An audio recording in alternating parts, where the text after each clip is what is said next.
dans une nouvelle interview de Zen et Prof où aujourd'hui j'accueille Laure qui est enseignante depuis 5 ans mais qui est également auteure. Elle va nous raconter tout ça et nous raconter son parcours avant d'être enseignante puisqu'elle a un parcours aussi avant. À toi la parole, Laure, bonjour. Bonjour, merci de m'accueillir dans cette Avec interview. grand plaisir. Alors, tu as passé le concours, tu avais déjà 45 ans, ce qui est quand même pas commun.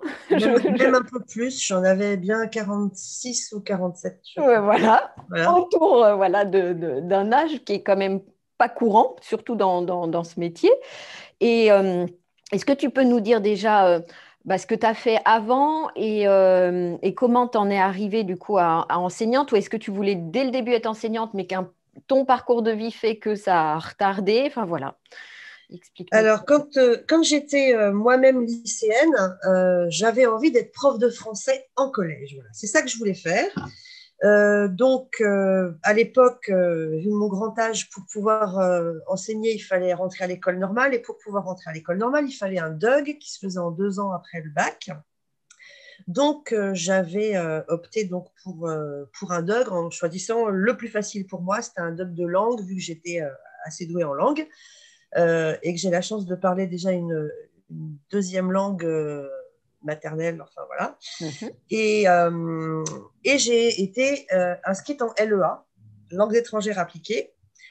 Et puis, je me suis aperçue très vite au cours de la première année de fac que c'était quelque chose qui ne me correspondait pas du tout. C'était très axé sur l'économie, le vocabulaire des marchés, de l'exportation et tout ça. Quelque chose qui n'avait absolument pas d'intérêt pour moi. Moi, je voulais faire du Shakespeare et étudier l'étymologie des mots comment dire, la généalogie des langues, etc. Voilà. Et puis surtout, on m'a dit que bah non, ce dog-là, pour l'école normale, vu ce que je voulais faire moi, ça ne fonctionnait pas. Enfin bon. Du coup, j'ai refait une première année dans un DUG de langue plus spécifique langue. Mhm. Donc, j'ai redoublé, en fait, pour changer de branche.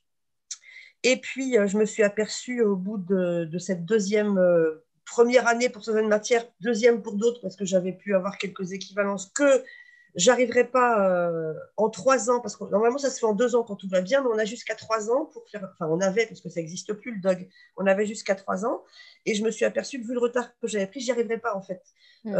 à récupérer tout ça en 3 ans. Sachant que quand on ratait à l'époque, enfin en tout cas c'est ce qu'on m'avait dit, on n'avait pas le droit à une seconde chance. Si on était éjecté au bout de 3 ans de la fac, eh ben, c'était fini pour la vie, on ne revenait pas en fac.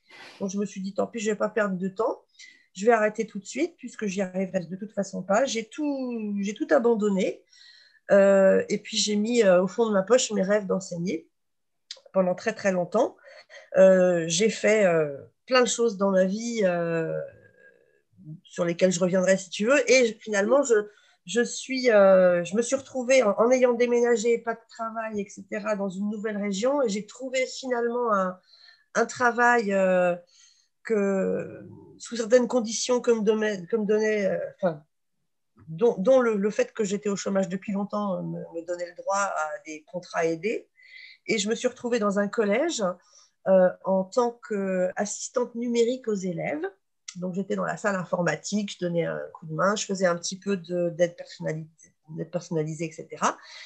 Et puis, je me suis beaucoup plu. Je me suis dit, bon, je n'étais pas enseignante, mais j'étais dans Mhm. le milieu, quoi, et j'aimais bien cette ambiance. J'avais l'impression de servir à quelque chose. Et en discutant avec certains de mes collègues, euh, il y en a une qui m'a dit un jour, mais toi, tu sais que tu peux passer le concours. J'ai dit, ben non, j'ai juste le bac, moi, je ne peux pas passer le concours. Elle m'a dit, si, parce que tu as élevé au moins 3 enfants, tu as le droit de t'inscrire.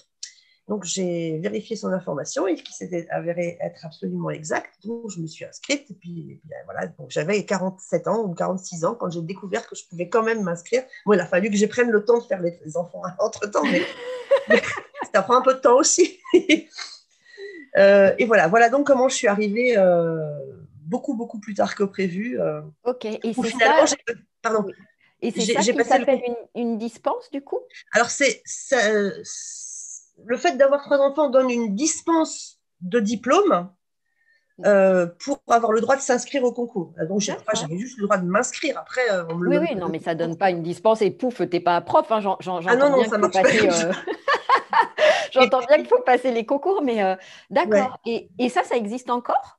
Oui, oui, ça fonctionne toujours. En fait, la dispense de diplôme, elle est valable pour les personnes qui ont élevé au moins 3 enfants Oui, ou les sportifs de haut niveau qui sont en reconversion. Voilà. Et je dis bien élever 3 enfants, pas forcément eu 3 enfants, parce que par exemple, mon mari avait pu s'inscrire au concours alors qu'on a 2 enfants ensemble, mais il a aussi élevé mes 2 aînés d'un premier mariage. ah oui, d'accord. Donc, c'est vraiment élevé, c'est pas forcément nos enfants Non, biologiques. ok. Et Eh juste ben, pour la petite super. précision, je voulais être prof de collège, de français en collège quand j'étais plus jeune, mais aujourd'hui, je suis professeur des écoles. Voilà. Mais tu es en collège, parce que du coup, Alors, là, c'est le grand scoop, en fait, parce que j'étais en collège juste là, avant les vacances, ouais, en classe de SECPA. Et ouais, puis, je me suis retrouvée en difficulté avec une classe très, très turbulente, on va dire. Il a été décidé d'un commun accord avec ma direction que je sois écartée jusqu'à la fin de l'année pour éviter une situation qui était en train de dégénérer d'un côté d'accord. comme de l'autre, où j'étais plus bien, moi, puisque je subissais des menaces, des insultes de la part de certains élèves. Ah oui, c'était lourd. C'était lourd, donc voilà, j'ai pas signé pour ça. Donc là, je me retrouve jusqu'à la fin de l'année scolaire remplaçante. Je vais papillonner et puis on verra pour la suite. C'est ça. D'accord. Voilà, voilà. Comme quoi, ce métier, c'est vraiment, hein, quand on n'arrête pas de dire qu'on est des vrais MacGyver, pas forcément de bidouiller des boulons, je sais trop quoi, mais de rebondir sans cesse, c'est vraiment ça, quoi, hein. Mais c'est ça. Et puis je me rends compte que j'ai j'ai une nature, moi, fondamentalement gentille, confiante et bisounours. Et j'ai cru naïvement que quand on est gentil avec les gens, bah, ils le sont en retour. Alors, je ne dis pas qu'ils ne sont pas gentils, mais les élèves de SECPA, ce sont des profils particuliers d'élèves qui sont toujours dans la confrontation, qui vivent pas forcément des choses très sympas à la maison, etc. Et qui sont très, très durs, hein. Et moi qui suis en plus une hypersensible, bah, j'ai tout pris en pleine face et je n'ai pas su avoir la fermeté que j'aurais certainement dû avoir avec ces élèves-là, qui fait que bon, bah, pour le moment, on fait une pause. Je ne dis pas que j'y reviendrai pas par la Mm. suite, mais là, j'ai besoin d'une pause. Après, alors j'en sais rien et tu vas me dire si je me trompe, hein, mais de ce que j'entends, euh, ta hiérarchie, elle a pu du coup entendre ça et quelque part te protéger et mettre des choses en place après avec le rectorat ou j'en sais rien pour que tu puisses euh, Écoute, j'ai eu continuer la ton chance, métier. moi, cette année, d'avoir un directeur de SECPA et une directrice d'établissement qui ont très vite vu, sans que je dise quoi que ce soit, que j'étais un petit peu en difficulté, qui m'ont spontanément proposé de l'aide. Et puis, il y a eu le passage de l'inspecteur donc spécialisé ASH Mhm. qui venait inspecter un de mes collègues. D'ailleurs, ce n'était pas du tout pour moi qu'il était là. Mhm. Mais je pense qu'ils ont dû discuter un petit peu de mon cas. Ils m'ont demandé de venir dans la salle où ils étaient en train de discuter. Et puis, l'inspecteur m'a dit non, effectivement, il est hors de question qu'on vous laisse subir ça. C'est pas bon pour vous, c'est pas bon pour les élèves non plus. Le but, c'est que les gens se sentent quand même bien. Euh, et il m'a proposé de me déplacer en cours Mhm. d'année. Et effectivement, si j'avais su que c'était possible, je pense que je l'aurais demandé moi-même, mais je n'ai pas pensé à demander parce que je ne pensais vraiment pas que c'était quelque chose qui se faisait. Je serrais les dents jusqu'à en me disant non, l'année prochaine, il faudra vraiment que je fasse autre chose. Et voilà. Et donc, il m'a fait cette proposition en me disant effectivement que c'était vraiment la meilleure solution à ce moment-là, tout en me laissant quand même la décision finale. Ah bah c'est chouette. Moi, C'était chouette. Non, non, mais c'était. tu vois, d'entendre, j'en ai des frissons parce que moi aussi, je suis une vraie hypersensible et ça fait du bien d'entendre ça parce que souvent, les discours, c'est bah, j'ai fait remonter des choses et il s'est rien passé et je suis rentrée dans une grande souffrance et puis il y a même eu Enfin, des fois, ça va jusqu'à devoir porter plainte, enfin, des trucs très, très Oui, lourds. ouais. Et là, écoute, en tout cas, à moi, ça me fait du bien d'entendre que certains sont soutenus. J'ai Je entendu, n'enlève pas la lourdeur de ce que tu as vécu, hein, mais j'ai entendu des horreurs aussi de choses qui se sont passées. Euh, je dis pas que je me suis toujours sentie soutenue, particulièrement pendant mon année de stage où c'était assez pénible. Mhm. Mais là, sur ce Oui, oui, coup-là c'est ça. précisément, ça c'est vraiment, Oui, voilà. ça se passe On bien. parle de ce moment-là Là, et c'était, c'est pas, mais ok, ouais. super. Oui, un petit mot sur ce que tu as fait avant. Voilà. C'est ma partie curieuse en moi qui. Alors, il se trouve que bah tiens, on en revient à l'écriture, justement, j'avais pas fait le Mhm. rapprochement, mais quand j'avais 14 ans, Ouais. j'avais demandé pour mon anniversaire une machine à écrire, parce que j'avais envie d'écrire des trucs. Alors j'avais une vraie clac, clac, clac, un truc qui fait du bruit, là, mécanique, Oui, oui. et j'aimais bien taper, et puis, et mon père, qui était à l'époque indépendant, m'avait demandé un jour, est-ce que tu voudrais pas, toi, taper mes devis et mes factures, comme ça, ça te fait un petit peu d'argent de poche. Donc j'avais accepté. Et puis, alors il était très content parce que c'était fait en interne. Il me donnait de l'argent. Moi, j'étais ravie parce que j'avais l'impression de gagner des fortunes. Je devais gagner quelque chose comme 100 francs par mois à l'époque, il y a 35-40 ans de ça. Mais c'était une fortune, hein. Eh oui, bah oui. Alors que s'il avait, lui, dû embaucher quelqu'un pour le faire, ça lui aurait coûté beaucoup plus cher. Donc, en fait, c'était les gagnants-gagnants. Et du coup, comme bah, je savais taper assez vite à la machine, et ben j'ai essayé de répondre après à des petites annonces pour faire secrétaire, standardiste, des choses comme ça, sans aucune expérience au début, puis que j'ai acquise au fur et à mesure. Donc, j'ai fait beaucoup de métiers administratifs. J'ai commencé je crois, secrétaire dans un magasin de pièces détachées automobiles. Ça n'a pas duré longtemps. Après, j'ai fait de la vente par téléphone, j'ai fait du standard dans des très, très grosses boîtes. Je me rappelle, j'ai fait 3 ans de standard chez IBM à la Défense à l'époque. Euh, enfin, voilà, j'ai fait principalement des métiers. Alors, j'ai commencé par on va dire le bas de l'échelle, la simple standardiste, jusqu'à assistante de direction trilingue. Donc ça, c'est pour la partie administrative, mais j'ai aussi été, toute jeune, j'ai fait du piano-bar. Je jouais un petit peu de piano et je faisais du piano-bar. J'ai plus tard donné quelques cours de piano. J'ai été traductrice, puisque je parle couramment suédois, puisque ma mère est de là-bas et que je me débrouille très très bien en anglais aussi. Donc j'ai fait de la traduction vers le français, de l'anglais et du suédois. J'ai même traduit un film pour les sous-titres, enfin, des trucs Incroyable. de rencontres improbables qui font que ah, ça c'est marrant. Qu'est-ce que j'ai fait d'autre? J'ai été rédactrice web. J'ai été, enfin plein de trucs, Oui.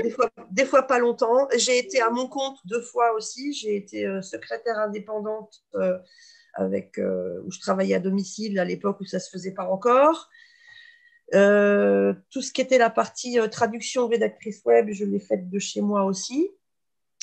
Et puis après, j'ai fini, oui, dans un collège, assistante numérique aux élèves. Et puis après, j'ai passé le concours et badaboum, quoi. Incroyable. J'adore, moi comme. Et puis un peu de ça, puis un peu de ça. Je fais exprès, hein.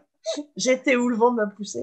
Ouais, et puis c'est chouette. Et puis tu as su allier tes diverses compétences parce que bah voilà, hop, je vais faire du piano et bah hop, pourquoi pas tenter ci, tenter ça. Enfin, c'est génial. Alors peut-être qu'en tant qu'hypersensible, tu sauras de quoi je parle, avec un affreux immense et extrêmement lourd complexe de l'imposteur. Mm. Il dit oui, mais de toute façon, je touche à tout, mais je fais Ouais, rien à c'est ça. fond. Et ils vont Exactement. vite se rendre compte que je suis pas à la hauteur. Et C'est ça. Ils vont se rendre compte de la supercherie. ça fait 35 ans que ça dure, ils s'en sont pas rendus compte, mais là, je me sens vraiment en danger.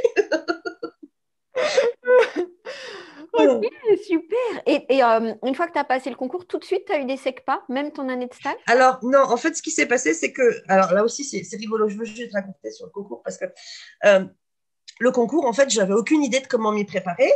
Et puis, comme il y avait plein de concours auxquels j'avais accès, il y avait les concours de CAPES, et il y avait les concours de PLP, et il y avait le CRPE.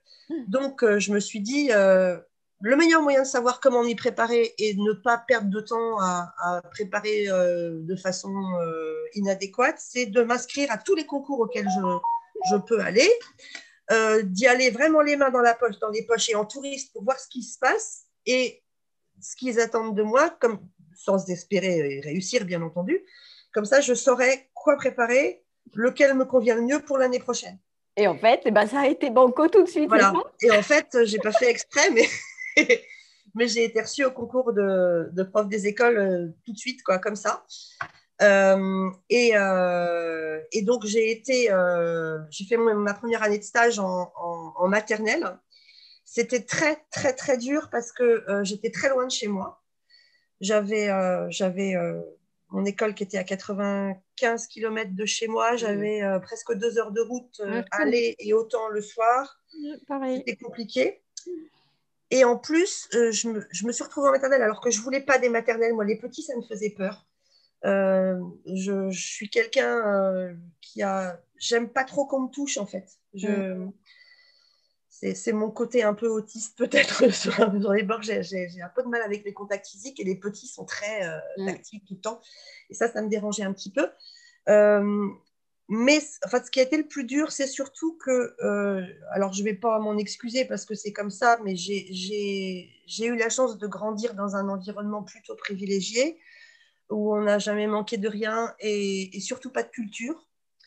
Et je me suis retrouvée dans une classe d'un milieu vraiment qui n'est pas du tout le mien, avec des enfants à qui, alors je ne dis pas tous, hein, mais beaucoup, à qui on ne parle pas, chez qui il n'y a pas de livre. Et pour moi, ça, c'était pas possible. Alors, maintenant, je sais que ça existe, et puis je sais que c'est le grand drame de beaucoup d'enseignants de devoir faire ça, mais je n'avais pas idée que ça puisse vraiment exister. Je pensais vraiment que les gens comme ça, c'était une extrême minorité de gens qui étaient... alors, je n'aime pas du tout ce mot-là, du tout, mais ce qu'on appelle, et là, avec le côté péjoratif, les vrais cassos. Et je pensais que c'était vraiment des exceptions, en fait. Et en fait, non, il y a beaucoup de familles qui vivent comme ça. Et moi, je me suis moi-même retrouvée en difficulté parce que je me disais, non, les petits 4 ans, j'avais des moyennes sections, petits 4 ans, ça sait faire ça, on va pas revenir dessus.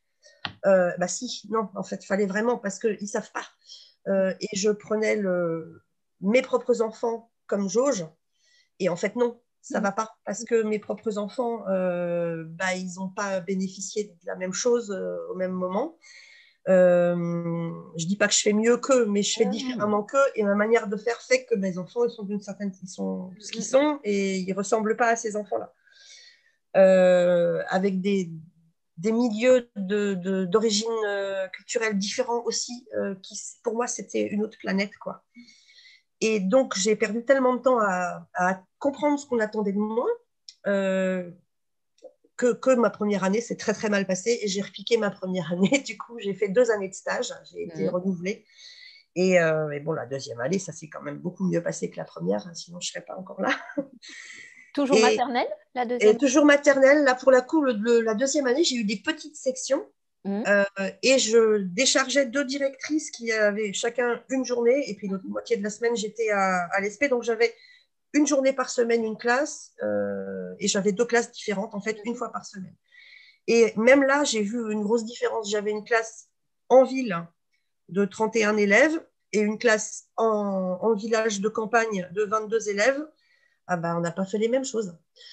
C'était vraiment, vraiment différent. Et donc, l'année suivante, donc ma première année de titulaire, j'ai eu un poste de BD remplaçante. Et j'étais très attirée par la SH.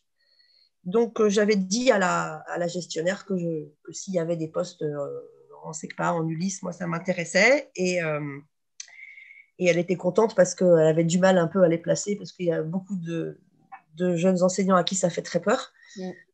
Et du coup, j'ai eu un poste de remplacement quasiment à l'année, puisqu'on m'a mis sur un poste, je crois, 15 ou 20 septembre, et j'y suis restée toute l'année. Donc, en fait, oui, j'ai fait, pendant les 2 semaines qui ont précédé cette prise de poste de remplacement long, j'ai fait un remplacement en maternelle une journée et un remplacement en élémentaire une journée. Le reste du temps, j'étais dans mon école de rattachement à attendre qu'on m'appelle. Donc voilà, j'ai aucune autre expérience que celle-là, puisque le poste m'avait plu et du coup, je l'avais demandé le poste l'année suivante. Et là, c'était ma 3e année dans l'établissement. Donc, j'ai jamais fait d'élémentaire. Et là, du coup, tu risques d'être appelé Oui, à en faire. bah oui. De toute façon, je vais on va faire. Voilà, je veux dire, quand on fait son stage en élémentaire, on peut se retrouver en maternelle après, et Complètement. inversement. Moi, j'ai une expérience en maternelle, j'ai une expérience en SECPA. Je vais acquérir maintenant de l'expérience en Tout à élémentaire. fait. C'est comme ça. Au début, ça va être un peu l'improvisation, parce que d'autant plus que c'est des remplacements où on vous appelle le matin sans. Voilà, là, tu vas là, et puis on ne sait pas. Eh oui, oui, c'est souvent les enseignants, hop, boum, malade, tac. C'est ça, puis alors surtout en ce moment avec hop, je suis qu'à contact, je viens pas. C'est ça. Et ben encore une nouvelle expérience, hein, Voilà, on à, va voir, hein. à J'ai découvrir. survécu au reste, donc Oui, oui, tout à fait. mm, Et donc, revenons-en à l'écriture, parce que tac, tac, tac, à 14 ans, voilà. de quasiment tout le temps, hein, en cheminement en parallèle de tout ce que tu as fait, il y a le côté d'écriture hein, en toi. Alors c'est pas seulement c'est pas l'écriture, c'est l'expression artistique, quoi qu'il arrive. Ok, Je fais de la musique, oui, je joue du piano, je oui, dessine, je fais de la sculpture, du modelage, ouais, j'écris un petit peu. Selon les moments de ma vie, il y a un mode d'expression qui a pris le pas sur les autres, comme ça. En ce moment, c'est l'écriture, mais bon, je sais pas, hein, peut-être c'est ça. que je sais, voilà. Mais j'ai toujours bien aimé écrire, et puis c'est quelque chose où je me sens vraiment confortable. Mhm. J'ai pas je sais pas ce que c'est que l'angoisse de la page blanche, truc comme ça. J'écris. Quand j'ai pas envie d'écrire, j'écris pas. Je suis pas quelqu'un qui va se mettre au bureau en se disant faut que je fasse tant de mots aujourd'hui, ou tant de lignes, ou tant de chapitres. Ça marche pas. Là, ça fait longtemps que je n'ai pas écrit. Mhm. J'ai des idées dans la tête, Mhm. plein d'idées. Le jour où ça va être prêt, je Ouais. vais sortir 50 Boup, pages. boup, boup, boup. Voilà, ça va être comme ça. Et puis plus rien pendant 6 mois. Et puis, enfin Mhm. voilà, c'est ça. Et oui, donc même quand j'étais petite, j'écrivais des petits poèmes, des machins, des trucs. Des fois, après, plus tard, je me suis même éclatée des fois juste pour écrire une lettre de réclamation à ma banque, enfin ce genre de truc où je t'en envoie bien. Puis après, je me dis, mais non, mais c'est tellement de sous-entendus et de références et de trucs qu'ils ne vont pas comprendre, ils ne vont pas comprendre. Et la plupart du temps, les gens ne comprennent pas parce que, Ah bah parce c'est que sûr que si tu signes du Baudelaire ou je sais pas quoi. non, non, mais je me rends compte parce que avant d'écrire moi-même, je suis quand même au départ une grande, grande lectrice. Donc, j'ai une certaine culture générale et littéraire qui est ce qu'elle est. Mon esprit compliqué fait que je fais plein de mélange avec des choses. De belle arborescence. Voilà, on parle bien d'arborescence. Et, et voilà, et des fois, je me rends compte que des choses qui me semblent évidentes ne sont pas forcément pour les autres, mais bon, après, ça plaira à qui ça plaira. Voilà. Et en fait, le grand déclic de l'écriture, c'était en 2013, Mhm. puisque il y avait mon mari qui, à l'époque, passait énormément de temps en voiture pour son travail, qui écoutait la radio, il écoutait France Inter, et France Inter, tous les ans, ils font le concours du livre, le concours du livre inter, le prix du livre inter. Mhm. Et tous les ans, donc, il y a un appel au jury. Et il demande au candidat juré d'envoyer une lettre dans laquelle on doit dire Une lettre son de amour motivation. voilà, les motivations, son amour de la lecture, Mhm. son rapport avec les livres, l'écrit en général. Et il y en a très, très peu qui sont sélectionnés. Puis quand on est sélectionné une fois, c'est fini, on ne peut plus le revenir après. C'est vraiment histoire d'avoir un jury vierge chaque année. Mm-hmm. Et mon mari me disait, mais toi, t'écris bien, vas-y, envoie ta lettre, essaye. Et puis moi, je me disais, mais non, c'est pas possible, je vais pas, j'ai aucune chance. De toute façon, il y a 5-6 000 candidatures et ils en prennent une vingtaine. Ça va pas le faire. Et d'autant plus qu'il y a des gens, ça fait 12 ans qu'ils envoient leurs lettres tous les ans et puis qu'ils ne sont pas encore pris, mais ils récidivent. Et puis, il insistait. Et puis, finalement, je l'avoue humblement, j'ai fait ma lettre pour qu'il me lâche. Pour qu'il me foute la paix avec voilà. cette histoire. J'ai envoyé ma lettre et j'ai été prise. Je pense que s'il a insisté autant, c'est qu'il sentait dans l'air que c'était pour toi. Hein. C'est ça. Et donc, j'ai été retenue comme jurée. Alors, au passage, c'était une aventure extraordinaire parce que, bon, d'abord, on a les livres et tout, mais après, on est un week-end à Paris, la maison de la radio, l'hôtel, les rencontres avec les auteurs, les journalistes, les émissions, les trucs. Waouh, c'était super. Et donc, pour en revenir à ce moment-là, ça a été décisif parce que on nous a donc fourni à chaque juré, donc il prenait 12 hommes, 12 femmes. On a eu chacun une sélection de 10 livres qui étaient présélectionnés, en fait, et qu'on devait lire en prévision du moment où on se réunirait, voterait et désignerait le gagnant. Et donc, parmi ces livres, il y a eu deux livres que j'ai beaucoup aimés, un que j'ai détesté, et 7 qui m'ont été parfaitement indifférents, qui m'ont laissé aucun souvenir, qui m'ont provoqué aucune émotion. Enfin bon, voilà. Et paradoxalement, c'est ces 7-là qui ont eu le plus d'importance parce que je me suis dit, mais attends, ces bouquins-là que je trouve, moi, vraiment, bon, ça va, ça se lit, mais c'est pas... Ils ont non seulement été édités, mais en plus, ils ont été présélectionnés pour un concours, enfin un prix littéraire qui n'est pas le dernier, ça, je peux le faire. Je suis capable de faire ça.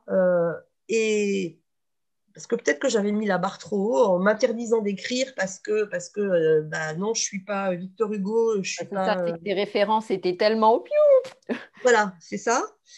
Et donc, je me suis dit, bah non, mais ça, je peux. Et du coup, je me souviens, mais vraiment, j'ai fini le dernier livre, le dernier des 10, je l'ai fermé, je l'ai posé, j'ai pris mon ordinateur, je l'ai ouvert, j'ai allumé Word et j'ai commencé à taper. Et là, dans la foulée, j'ai tapé le premier chapitre du premier bouquin que j'ai écrit. Et après, je l'ai écrit en 10 mois. Tu l'as là, sous le coude? Oui, c'est celui-là. Alors là, c'est la grande version. Il est grand celui-là parce qu'il existe c'est la version gros caractère. Ouais. Mais il existe en plus petit. Donc celui-là, il s'appelle Saga, l'ours de Daikarly. Quand je l'ai publié initialement, il avait une couverture différente, très grise. En fait, c'était un paysage enneigé. Et il s'appelait seulement l'ours de Daikarly. Et puis 2 ans après sa parution, j'ai refait la couverture, j'ai changé le titre parce que ça marchait pas très bien. Et ça a été une bonne idée parce que maintenant, ça marche beaucoup mieux. Voilà. Et c'est aussi l'avantage d'être auteur indépendant, c'est qu'on reste propriétaire de son texte et on peut faire ce qu'on veut. Voilà. Et c'est celui-là que tu as traduit après aussi en anglais? Oui, alors tiens, regarde, parce que ça, c'est la version anglaise. Ah oui. Enfin, américaine plus précisément, puisque j'ai été aidée dans la traduction par un natif américain. En fait, j'ai fait moi-même la traduction du bouquin vers l'anglais, mais quand on fait de la traduction, on traduit toujours vers sa langue maternelle parce que c'est là où on est le plus performant.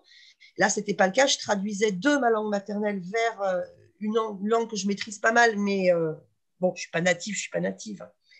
Et donc, j'ai fait relire ma traduction par un Américain qui a une très bonne plume aussi et qui a remanié ce qu'il fallait, qui a modifié ce qu'il fallait.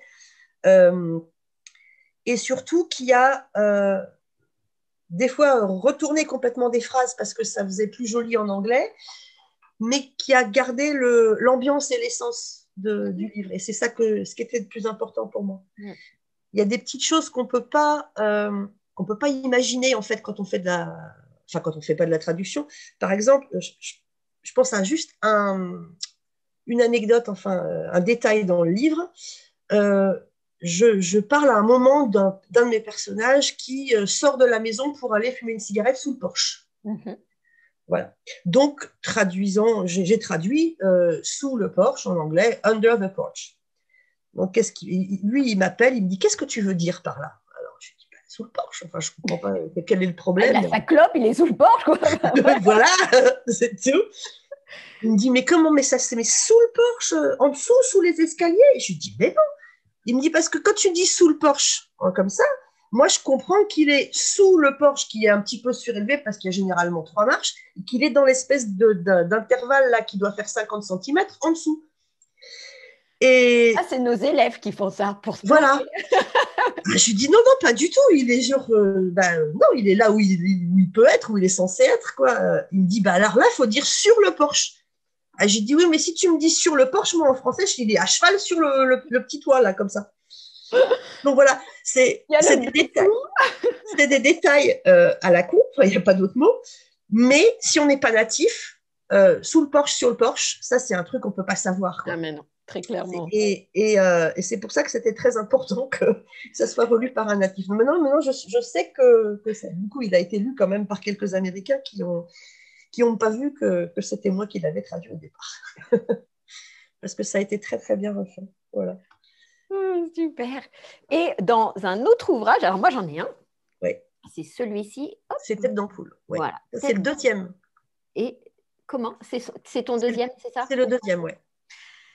Et celui-ci, il a quand même une histoire un peu particulière parce que, alors je ne sais pas, peut-être que Saga, il y a un peu de l'autobiographie dedans, mais en tout cas celui-ci aussi. Et celui-ci est étudié dans certaines classes. Est-ce que tu peux du coup nous en parler Alors, ce petit livre, au départ, je n'avais pas décidé d'écrire ce livre-là. Il s'est trouvé que je venais de finir et de publier Saga. Et ma fille est rentrée en 6e à ce moment-là. Et ma fille, il se trouve qu'elle a sauté des classes parce qu'elle est au potentiel. Et elle est rentrée au collège à l'âge de 9 ans. Et il s'est trouvé que ça c'était un petit peu compliqué parce qu'il y a eu un peu de harcèlement de la part de certains élèves. Voilà, parce que quand on est différent, tout de suite, c'est vers là que pointent les petites méchancetés. Et je me suis rendu compte d'une chose parce que j'ai énormément lu sur le haut potentiel et je fais partie d'associations aussi. Je m'intéresse forcément beaucoup, beaucoup au sujet puisque j'ai... Alors, ma fille, c'était l'initiatrice des tests, mais il se trouve que mes 4 enfants le sont. Donc, on baigne un peu là-dedans. J'ai perdu le fil. Tu vois, ça, c'est mon côté... Je pars dans tous les sens. Tu me disais que du coup, c'est au moment où ta fille rentre en 6e, voilà. Alors que tu as fini Saga.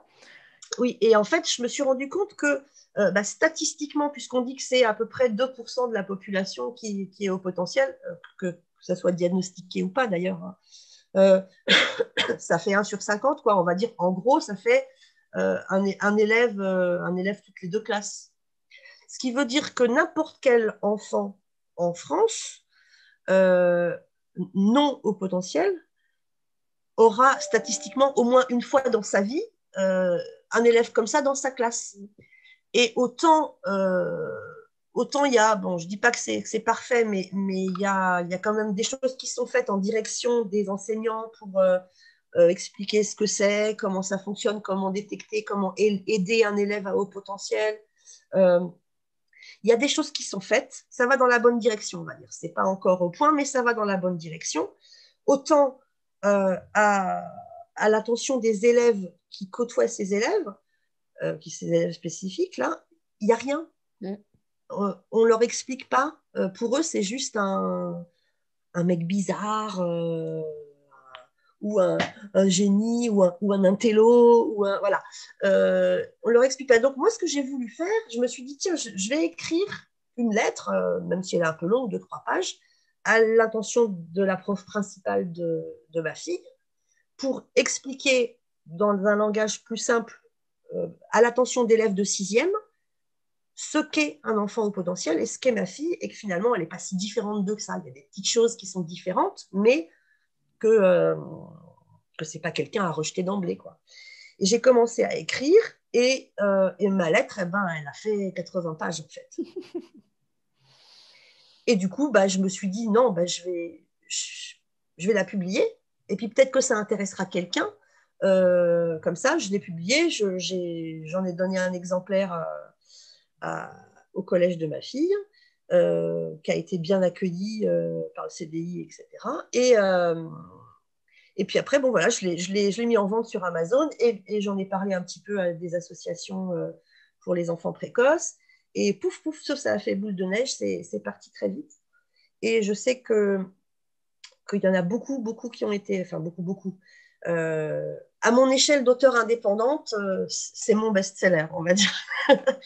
Il y en a peut-être 2500 ou 3000 exemplaires qui ont été vendus. C'est quand même, c'est pas mal. C'est pas mal du tout. Bon, ça casse pas des 3 pattes à un canard. Mais c'est pas tant la vente, c'est le fait que c'est étudié aussi. Voilà, ça a été lu, et j'ai été, je suis intervenue dans des classes qui avaient étudié le livre pour discuter avec eux sur le haut potentiel. Alors, c'est pas tellement sur le haut potentiel, c'est vraiment sur la différence et le harcèlement, parce que le mécanisme est toujours le même, en fait. Moi, j'ai des personnes qui m'ont dit, des adultes même, qui ont lu le livre, parce que bon, c'est un langage qui s'adresse aux plus jeunes, mais il est lisible et il est lu par des adultes aussi. Moi, j'avais un lecteur qui m'a dit, par exemple, moi, je suis pas du tout au potentiel, mais pas du tout. Je suis un mec complètement normal dans ma tête. Il me dit, par contre, je me suis vraiment reconnue très fort dans ce qu'elle a subi, parce que je suis homosexuelle, et quand j'étais au collège, mes copains, ils s'étaient bien rendus compte qu'il y avait quelque chose, mais moi, j'étais le dernier à m'être rendu compte que j'étais différent. Ils me l'ont bien fait sentir, et ça a été un moment difficile. Et j'ai eu aussi une autre personne qui m'a dit, moi, je me suis toujours battue avec mes kilos, et voilà, c'est ça, j'étais la grosse, et puis j'en ai aussi pris plein les gencives pour pas un rond, et voilà. Donc je sais qu'il y a beaucoup de gens qui se sont identifiés à la petite Julie de l'histoire, parce qu'ils ont une différence et qu'ils ont subi d'une manière ou d'une autre un harcèlement, même si c'est pas la même différence que Julie. Et puis, je sais qu'il a été aussi beaucoup apprécié par les hauts potentiels eux-mêmes et les parents de hauts potentiels, parce que ça explique de l'intérieur comment cette petite fille, elle vit les choses. Et ça, il n'y a qu'un vrai haut potentiel qui peut l'exprimer aussi justement. C'est ce qu'on m'a dit. On m'a dit, en fait, c'est tellement juste. Voilà, c'est mis en mots ce qu'on ressent, mais on ne sait pas comment dire, et on ne sait pas comment l'exprimer, parce que les autres, vu qu'ils ne fonctionnent pas comme nous, on n'est pas sûr de ce qu'ils vont comprendre. Et voilà, ça, c'est ce qu'on m'a dit le plus souvent, parce que, bon, voilà, moi, j'ai enrobé un peu, j'ai créé un personnage qui ressemble énormément à ma fille, mais ce n'est pas ma fille, parce que pas que ce soit son histoire. Elle ne voulait pas que ce soit un témoignage, elle voulait que ce soit un roman inspiré, on va dire. Donc, je me suis inspirée beaucoup de ma fille, je me suis inspirée de ma propre enfance, puisque bon, j'ai compris une fois adulte que j'avais été une enfant précoce, et que je suis toujours à HPI aujourd'hui, mais que je l'ai su très tard aussi.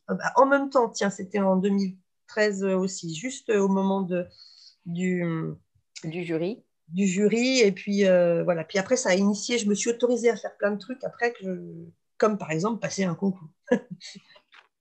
Ça donne des passages, quoi. En fait, ça donne... je me sens pas plus intelligente ou quoi que ce soit, mais j'accepte le fait que, effectivement, tout ce que j'ai vécu, moi, comme des choses très compliquées, voire des échecs, c'était simplement parce que ma façon de fonctionner n'était pas adaptée à ce qu'on me proposait, ou le monde dans lequel je vis, de toute façon, n'est pas adapté au HPI, et que on a la capacité de s'adapter, on est très adaptable, mais cette adaptation permanente, c'est fatigant. et qu'il y a des moments, on sombre un peu, quoi.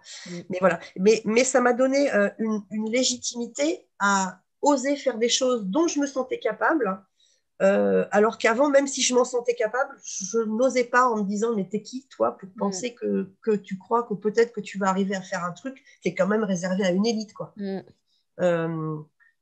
Parce que dans mon esprit, écrire un livre, c'est waouh, c'est un truc, c'est pas tout le monde qui est capable de le faire. Donc pourquoi moi j'aurais été non, reste à ta place, faut pas déconner quand même. Bah si, j'ai réussi quoi.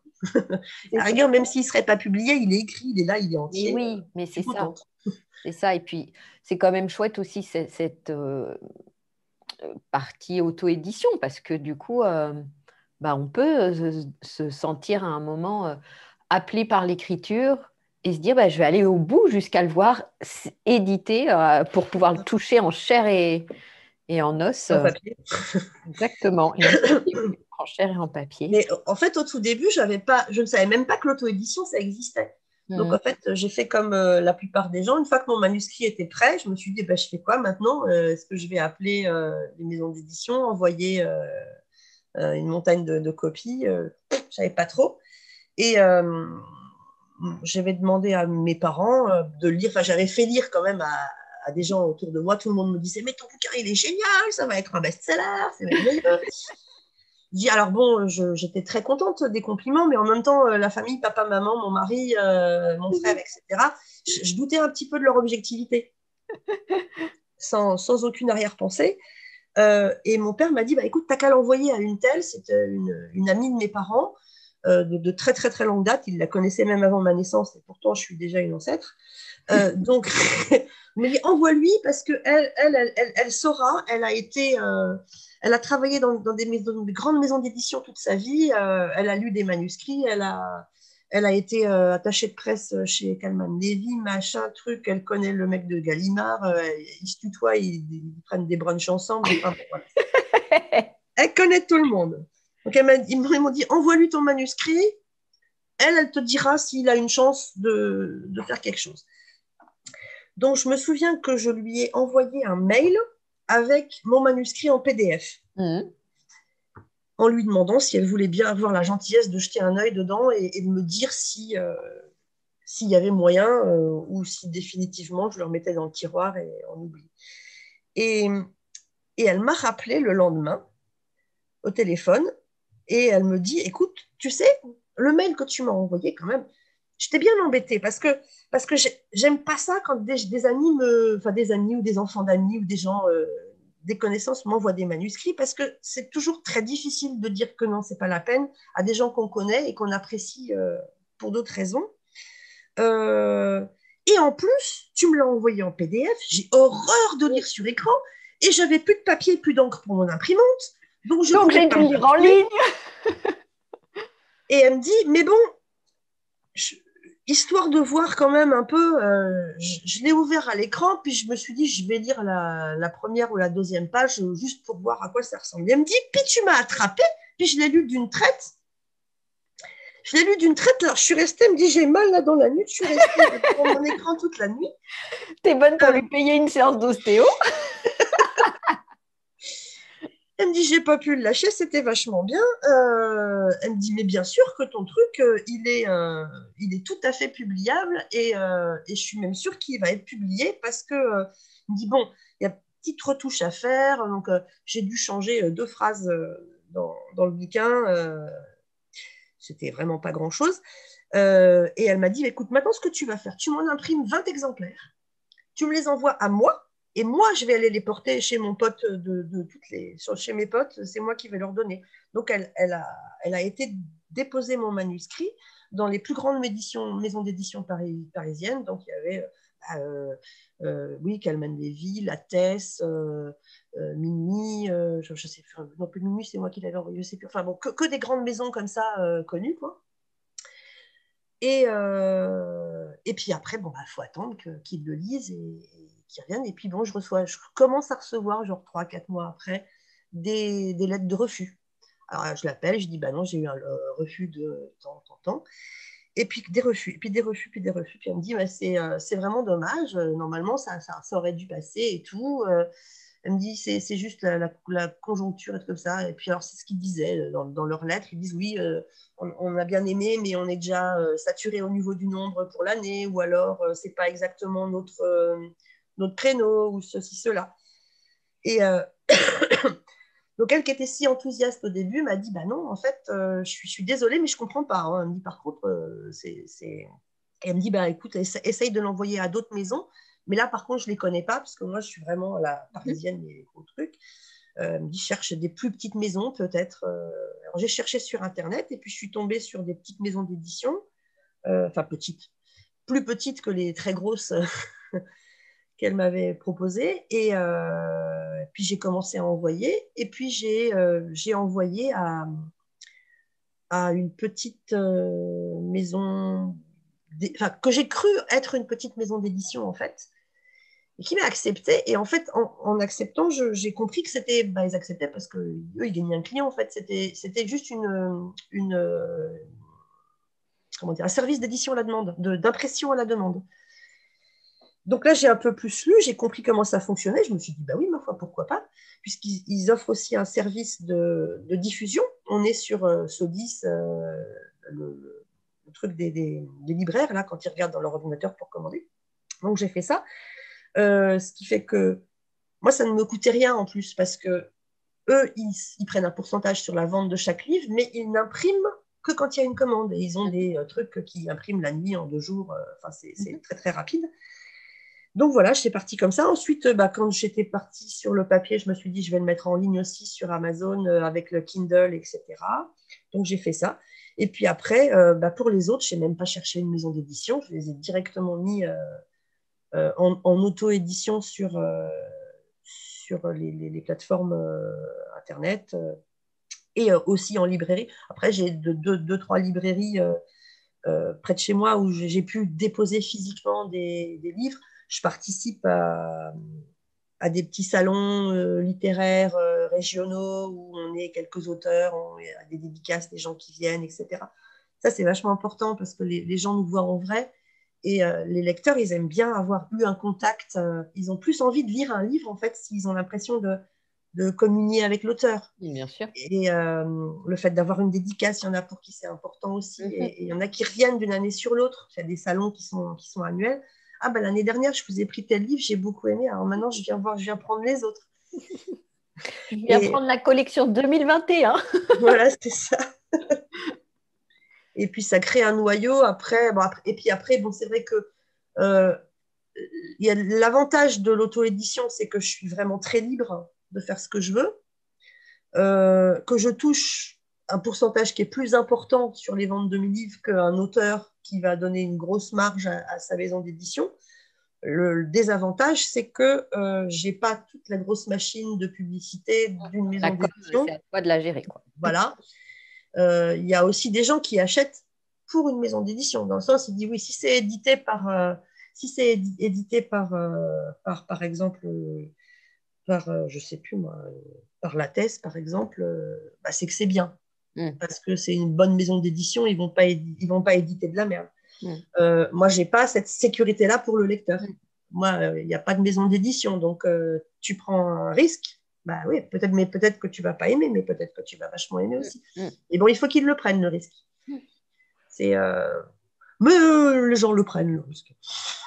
Même si tu écrivais avant d'enseigner, est-ce que tu sens que pour ton métier, ça a été un peu comme une valeur ajoutée, ou est-ce que le fait de savoir, alors là, tu l'as très bien dit, là, il y a des moments c'est écriture, il y a d'autres moments ça va être dans le piano, d'autres moments ça va être dans le travail de la terre, hein, c'est ça? Tu travailles la terre? Oui, enfin, j'ai fait à une époque, j'ai eu ma crise modelage, j'ai eu ma crise piano.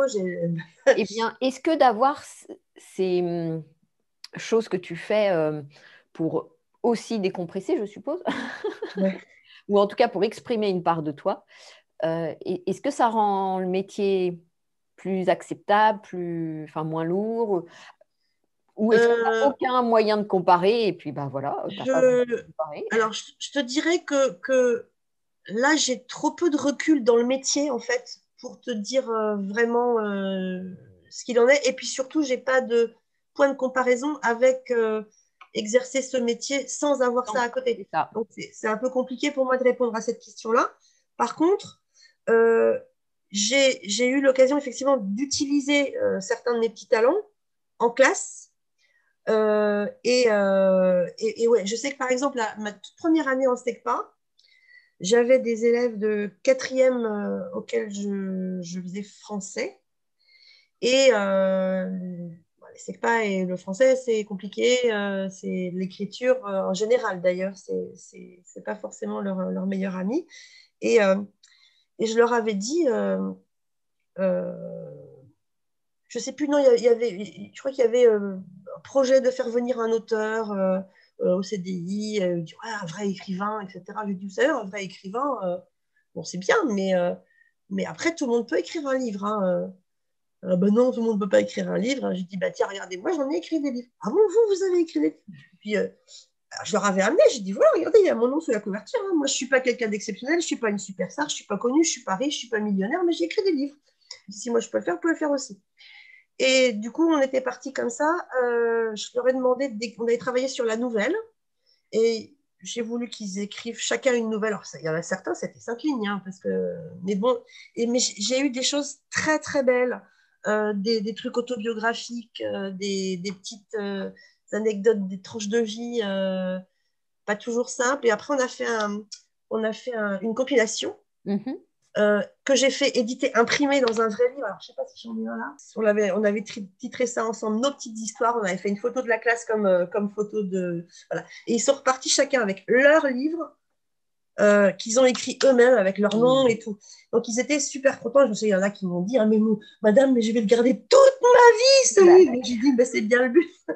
Et les classes que j'ai eues en art plastique aussi, je sais que quand on demande de dessiner, comme j'ai on va dire un bon coup de crayon, quand il faut leur montrer un truc, euh, bah, c'est tout de suite beaucoup plus facile. Et puis, je sais que les élèves, ils aiment bien quand on fait avec eux. Et à chaque fois que je leur donnais un sujet, eh ben, je les laissais travailler, puis je me mettais au bureau, je faisais pareil. Moi aussi, je le traitais aussi. Et en fait, ils venaient voir le dessin de la maîtresse, quoi. Pas de la prof. Euh, et bon, comme c'était plutôt réussi, on va dire, oh, vous dessinez trop bien, maîtresse, madame, c'est trop chouette. Je peux l'avoir. Alors, des fois, je faisais un petit crowbar et puis il le voulait. Je peux le prendre chez moi, je peux le. Alors, un petit dessin avec une jolie dame ou un cheval ou un truc que les élèves pouvaient repartir avec, ils étaient contents. Et du coup, bon, alors ça ne change pas grand-chose à l'enseignement, mais il y a une petite connivence qui se fait à un moment et qui est vachement importante, surtout, enfin encore plus avec ces élèves-là. Et puis j'ai amené un piano en classe aussi, hein, carrément. Enfin, j'ai un piano numérique, mais grandeur nature. Ouais, Je ouais, suis ouais. venue avec mon piano sur le dos. Ça pèse 1 tonne, hein, pour ceux qui ne savent pas. Voilà, bah, celui-là, il doit peser 25 kilos, C'est 30 kilos ça. quand même. Et puis, on a fait des petits quiz Disney où je leur jouais plein de morceaux et puis ils devaient Ah, repérer ce que trop bien. c'était. Et puis, bon, j'ai la chance de pouvoir. Enfin, les harmonies, c'est quelque chose que j'ai travaillé. Donc, on me chante un air, n'importe lequel, Et même hop, si tu je n'ai trouves les jamais joué, accords. je peux jouer, je peux le jouer. Voilà. Là, tu sais jouer ça? Bah, je ne sais pas, je n'ai jamais essayé. Ah, bah oui, tiens, je sais jouer. Et on peut chanter ça, madame? Oui, bah vas-y, trouve-moi les paroles. Vas-y, ça fait comment? Chante-moi un petit peu le début. Ouais, ça fait comme ça. Ouais, ok, c'est ça. Ah ouais, ouais, c'est ça. Allez, hop, on y va. Donc, ça, c'est sympa aussi. C'est utile. Oui. Mais un truc que j'ai découvert il n'y a pas longtemps, c'est que dans les classes en Suède, avant, autrefois, il y avait toujours un piano dans la classe. Et la maîtresse devait avoir plein de compétences pour avoir le droit d'être maîtresse, mais elle était censée savoir jouer du piano. Ça faisait partie Ah ouais. des nécessités du service, ou au moins un peu d'accompagnement quoi, pour pouvoir faire chanter les élèves. Et j'ai trouvé ça très sympa comme idée. J'aurais bien réédité ça aujourd'hui. Le jour où j'aurai ma classe à moi, ben j'achèterai un vieux piano d'occasion et puis il restera. Puis c'est joli dans une classe, un piano. Pour terminer, est-ce que tu aurais un conseil à donner pour des enseignants qui aimeraient faire autre chose en parallèle de leur métier, soit carrément le changer ou Voilà. Ou juste un autre partage que là, à cet instant, tu sens que tu as envie de partager ça. Mais, alors, moi, je ne peux pas conseiller aux enseignants de partir faire autre chose, parce que moi, j'ai quitté autre chose pour venir sur le tas. J'ai fait un peu l'inverse. Mais d'une manière générale, si vous ne vous sentez pas bien là où vous êtes et que vous avez envie d'aller voir ailleurs, faites-le. Parce que on ne sait pas de quoi demain sera fait et peut-être que vous n'aurez pas d'occasion de le faire. Je dirais aussi sur le fait d'avoir une activité à côté, même si ce n'est pas une activité professionnelle rémunératrice ou quoi que ce soit. Euh, si vous avez une activité, quelle qu'elle soit, qui vous fait plaisir, ou vous vous sentez un peu à l'aise, ou même si vous ne vous sentez pas à l'aise, mais vous avez envie d'apprendre ou quoi que ce soit, faites-le parce que c'est nécessaire de ne pas être que enseignant ou que maman ou que voilà. Donc, en fait, c'est ça. Ton conseil, c'est allez-y, tester, expérimenter. C'est Bah ce que oui, la vie, de façon, nous propose. c'est ça. Et, En plus, par les temps qui courent, on sait, enfin, je ne veux pas être défaitiste, mais je ne sais pas si on sera là demain, alors autant tenter les choses quand. oui, mais même quand, enfin, même dans une situation sanitaire dite normale, on ne Normal. sait pas de quoi il fait le lendemain. Bah, Donc, c'est ça. autant vivre aujourd'hui, hein. C'est Eh ça, ben, exact. Voilà, c'est ça. C'est cueillir la rose quand elle était close. Et voilà. super. Très bien. Eh ben, ça sera notre mot de la fin, que chacun aille cueillir sa rose. En tout cas, c'est tout ce qu'on vous souhaite. Et puis, bah, on se retrouve pour une nouvelle interview très bientôt. Merci, Laure. De rien. À bientôt. À bientôt.